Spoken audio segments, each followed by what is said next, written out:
नमस्कार, स्वागत है इस विशेष बुलेटिन में। मैं हूं जया सिन्हा, मेरे साथ हैं बीना। शुरुआत करेंगे इस वक्त की सुर्खियों के साथ। राष्ट्रपति द्रौपदी मुर्मू का आज से 2 दिवसीय जम्मू कश्मीर दौरा। राष्ट्रपति श्रीनगर में कश्मीर विश्वविद्यालय के 20वें दीक्षांत समारोह में होंगी शामिल। दौरे के अंतिम दिन राष्ट्रपति श्री माता वैष्णो देवी धाम में पुनर्निर्मित पार्वती भवन और स्काई वॉक का करेंगे उद्घाटन।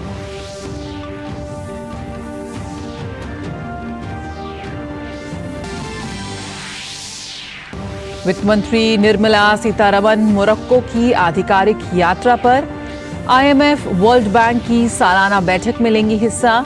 कई देशों और संगठनों के साथ निवेशक और द्विपक्षीय बैठकों के अलावा G20 की भारतीय अध्यक्षता के तहत G20 वित्त मंत्रियों और केंद्रीय बैंक गवर्नरों की चौथी बैठक में भी लेंगे हिस्सा। विदेश मंत्री डॉक्टर एस जयशंकर आज कोलंबो में हिंद महासागर रिम एसोसिएशन के सदस्य देशों की मंत्रिय परिषद की 23वीं बैठक में लेंगे भाग। भारत को वर्ष 2025 और 27 के लिए मिलेगी IORA की अध्यक्षता। डॉक्टर एस जयशंकर कोलंबो में द्विपक्षीय वार्ता में भी लेंगे भाग।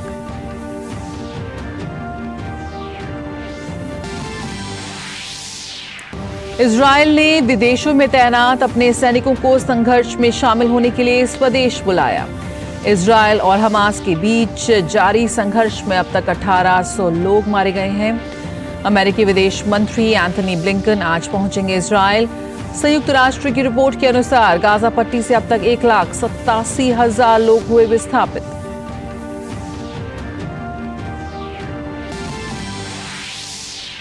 आईसीसी विश्व कप में आज भारत के सामने होगी अफगानिस्तान की चुनौती।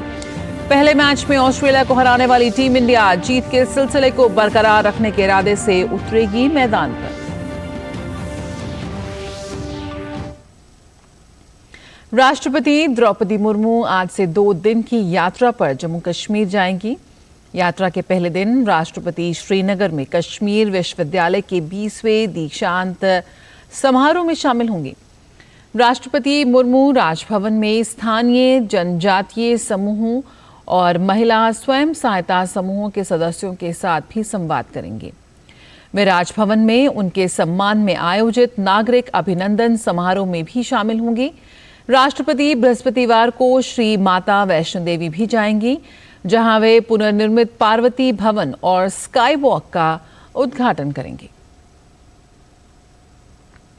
केंद्रीय वित्त मंत्री निर्मला सीतारमण मोरक्को की आधिकारिक यात्रा पर हैं। अपनी यात्रा के दौरान वित्त मंत्री विश्व बैंक समूह और अंतर्राष्ट्रीय मुद्रा कोष की वार्षिक बैठक में भाग लेंगी। इसके साथ ही वित्त मंत्री कई अन्य बैठकों में भी लेंगे हिस्सा। ये बैठकें आज से 15 अक्टूबर तक मोरक्को के माराकेच में आयोजित की जा रही हैं। इन वार्षिक बैठकों में दुनिया भर के वित्त मंत्री और केंद्रीय बैंकर भी भाग लेंगे। निर्मला सीतारमण के साथ एक प्रतिनिधि मंडल भी मोरक्को पहुंचा है, जिसमें वित्त मंत्रालय और भारतीय रिजर्व बैंक के अधिकारी शामिल हैं। इसके साथ ही वित्त मंत्री और भारतीय रिजर्व बैंक के गवर्नर शक्तिकांत दास G20 वित्त मंत्रियों और केंद्रीय बैंक गवर्नरों की चौथी बैठक की सह अध्यक्षता करेंगे। विदेश मंत्री डॉक्टर एस जयशंकर 3 दिन के श्रीलंका दौरे पर आज कोलंबो में भारतीय सागरीय परिधि संघ के सदस्य देशों के मंत्रिय परिषद की 23वीं बैठक में भाग लेंगे। इस बैठक में भारत वर्ष 2023 और 25 के लिए भारतीय सागरीय परिधि संघ के उपाध्यक्ष की भूमिका निभाएगा और बाद में वर्ष 2025 और 27 के लिए 25 से 27 के लिए इस संघ के अध्यक्ष का पदभार संभालेगा। इस बैठक में भारतीय सागरीय परिधि संघ की हाल की गतिविधियों की समीक्षा की जाएगी और भविष्य में सहयोग की दिशा तय की जाएगी। डॉक्टर जयशंकर कोलंबो में द्विपक्षीय वार्ता भी उसमें भी वो भाग लेंगे। अंतर्राष्ट्रीय मुद्रा कोष यानी IMF ने 2024 के लिए दुनिया भर की अर्थव्यवस्थाओं की ग्रोथ का पूर्वानुमान जताया है, जिसमें भारतीय अर्थव्यवस्था की ग्रोथ को दुनिया में सबसे ज्यादा 6.3% रहने का अनुमान जाहिर किया गया है।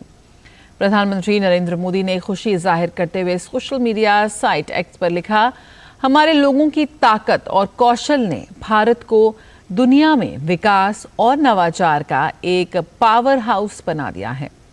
हम समृद्ध भारत की दिशा में अपनी यात्रा को मजबूती के साथ जारी रखेंगे, अपने सुधारों के पथ को और आगे बढ़ाएंगे।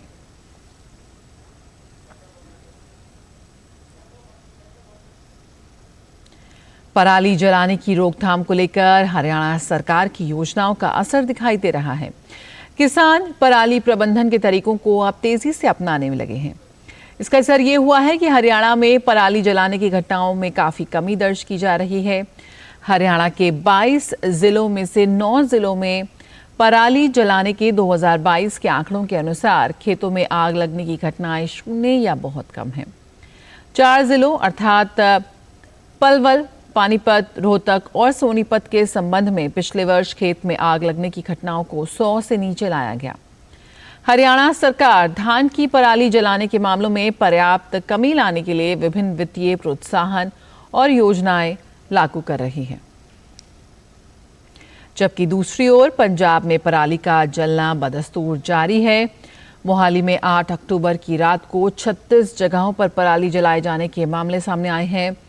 इससे सीजन में 15 सितंबर से लेकर 8 अक्टूबर तक पराली जलाने के कुल मामलों की गिनती बढ़कर 9,069 पहुंच गई है। केंद्रीय कृषि मंत्रालय की रिपोर्ट के अनुसार देश भर में धान की पराली जलाने वाले 6 राज्यों में पंजाब सबसे आगे है। छोटे से ब्रेक के लिए यहां रुकते हैं, जल्द हाजिर होते हैं। मैं क्या जी, सब जानते हैं, जहां दिखे मारियो, अपना समझ के खा लियो। होंगे बच्चे स्वस्थ भले फूलेगा बचपन, इन्हें पिलाओ मुगली घुट्टी 555। अर्जुन, एग्जाम्स में you made us really proud. अब आगे क्या सोचा है? पापा, मैंने IIT जाना है और इंजीनियर बनना है। Think IIT, think विद्या मंदिर। अब क्या देख रहे हो पापा? तुम कहते हो ना कि स्टॉक मार्केट में बहुत सोच समझकर इन्वेस्ट करना चाहिए, बस थोड़ा सा ज्ञान ले रहा हूँ। किससे? हर एक स्टॉक्स एक्सपर्ट है, मस्त एजुकेशनल वीडियोस बनाता है और अच्छी इन्वेस्टमेंट की टिप्स भी देता है। पापा, इन वीडियोस पे ना जाएं। अपना रिसर्च खुद करें या सेबी रजिस्टर्ड इन्वेस्टमेंट एडवाइजर से संपर्क करें। एजुकेशन के नाम पर कुछ इन्फ्लुएंसर्स अक्सर इन्वेस्टर को मिसगाइड करते हैं, नुकसान आपका होगा। सोच कर, समझ कर, इन्वेस्ट कर। अंतर्राष्ट्रीय खबरों का रुख कर लेते हैं। इजरायल की वायुसेना ने कहा है कि हमास के आतंकवादी हमले के बाद वे विदेशों में तैनात अपने सैनिकों को युद्ध में शामिल होने के लिए इस प्रदेश ले आई है। वायुसेना के अनुसार उसके मालवाहक विमान विदेशों से सैकड़ों इजरायली सैनिकों को वापस लाए हैं। इजरायल ने अपने 3 लाख पूर्व सैनिकों को भी युद्ध में शामिल होने के लिए बुला लिया है।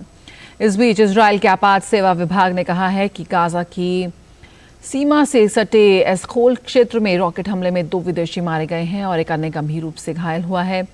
इजरायल और हमास के बीच जारी संघर्ष में अब तक करीब 1800 लोग मारे जा चुके हैं। इस बीच इजरायल ने गाजा सीमा पर फिर से नियंत्रण करने का दावा किया है। इजरायल की सेना उन जगहों पर बारूदी सुरंग बिछा रही है जहां से घुसकर हमास ने हमला किया था। हमास ने कहा है कि यदि इजरायल ने बिना पूर्व चेतावनी दिए हमले किए तो वह बंधक बनाए गए इजरायली नागरिकों की एक-एक कर हत्या कर देगा। गाजा पर नियंत्रण करने का इजरायल का ये बयान हमास की इस चेतावनी के बाद आया है। संयुक्त राष्ट्र की रिपोर्ट के अनुसार गाजा पट्टी से अब तक 1,87,000 लोग विस्थापित हो चुके हैं। ये संख्या और बढ़ने की आशंका है। संयुक्त राष्ट्र महासचिव जनरल एंटोनियो गुटेरेस ने कहा कि 1,37,000 लोग संयुक्त राष्ट्र शरणार्थी आयोग के राहत शिविरों में शरण लिए हुए हैं। और इजरायल और हमास के बीच जारी जंग का आज 5वां दिन है। इस बीच अमेरिकी विदेश मंत्री एंटनी ब्लिंकन आज इजरायल का दौरा करेंगे। अमेरिकी विदेश विभाग के प्रवक्ता मैथ्यू मिलर ने कहा कि अमेरिकी विदेश मंत्री यात्रा के दौरान इजरायल के वरिष्ठ नेताओं से मुलाकात करेंगे। अमेरिकी विदेश मंत्री का ये दौरा इजरायल के साथ एकजुटता दिखाने के लिए है। यूरोपीय संघ के विदेश मंत्रियों ने इजरायल से गाजा के लिए पानी, भोजन और बिजली सेवाओं को बंद नहीं करने का आग्रह किया है। यूरोपीय संघ के विदेश नीति प्रमुख जोसेफ बोरेल ने कहा कि विदेश मंत्रियों ने क्षेत्र से भागने की कोशिश करने वालों के लिए मानवीय गलियारे बनाने का आह्वान भी किया है। जोसेफ बोरेल ने कहा कि इजरायल को अपनी रक्षा करने का अधिकार है, लेकिन इसे अंतर्राष्ट्रीय कानून और मानवीय आधार के अनुसार किया जाना चाहिए। उनके कुछ फैसले अंतर्राष्ट्रीय कानून के विपरीत हैं। बोरेल ने यह भी कहा कि यूरोपीय संघ फिलिस्तीनी प्राधिकरण का समर्थन करना जारी रखेगा। आईसीसी विश्व कप में आज भारतीय क्रिकेट टीम अपना दूसरा मुकाबला खेलने के लिए अफगानिस्तान के खिलाफ मैदान पर उतरेगी। दिल्ली में होने वाले इस मुकाबले में टीम इंडिया की नजर जीत के सिलसिले को बरकरार रखने की होगी। भारत ने अपने पहले मुकाबले में ऑस्ट्रेलिया के खिलाफ जीत हासिल की थी। दिल्ली में पिछला मैच साउथ अफ्रीका और श्रीलंका के बीच खेला गया था, जिसमें रनों की बरसात हुई थी। ऐसे में टीम इंडिया विश्व कप में अपने दूसरे मुकाबले में एक तरफा जीत दर्ज करने के इरादे से उतरेगी। दूसरी तरफ अफगानिस्तान को पहले मैच में बांग्लादेश के खिलाफ हार का सामना करना पड़ा है। अफगानिस्तान की टीम अभी तक वनडे में भारत को हराने में नाकाम रही है। वनडे में आखिरी बार दोनों टीमों का सामना 2019 के विश्व कप में हुआ था। उस समय अफगानिस्तान को हराने के लिए टीम इंडिया को काफी मेहनत करनी पड़ी थी। विश्व कप के दूसरे मुकाबले में पाकिस्तान ने श्रीलंका को 6 विकेट से हराकर प्रतियोगिता की अपनी लगातार दूसरी जीत दर्ज की है। श्रीलंका ने पहले बल्लेबाजी करते हुए पाकिस्तान के सामने 345 रन का लक्ष्य रखा था। श्रीलंका की ओर से कुशाल मेंडिस और सदीरा समारा विक्रमा ने शतकीय पारियां खेली। वहीं पाकिस्तान की ओर से हसन अली ने 4 विकेट झटके। जवाब में पाकिस्तान ने 4 विकेट खोकर लक्ष्य को हासिल कर लिया। पाक की ओर से अब्दुल्ला शफीक और मोहम्मद रिजवान ने शतक जड़े। रिजवान 134 रन बनाकर नाबाद रहे, वहीं शफीक ने 113 रन की पारी खेली। विश्व कप इतिहास में किसी भी टीम द्वारा हासिल किया गया ये एक सबसे बड़ा लक्ष्य है। आईसीसी वनडे वर्ल्ड कप में मौजूदा चैंपियन इंग्लैंड ने पहला मैच हारने के बाद दमदार वापसी की है। बांग्लादेश के खिलाफ डेविड मलान ने 140 रन की पारी की बदौलत इंग्लिश टीम ने 9 विकेट पर 364 रन का स्कोर खड़ा किया। रीस टॉपली की घातक गेंदबाजी के आगे बांग्लादेश की टीम 227 रन के स्कोर पर ढेर हो गई। 137 रन के बड़े अंतर से इंग्लैंड ने मैच जीतकर विश्व कप में अपना खाता खोला है। और खबरों का सिलसिला जारी रहेगा, लेकिन फिलहाल इस विशेष बुलेटिन में इतना ही। मुझे और बीना को दीजिए इजाजत। नमस्कार।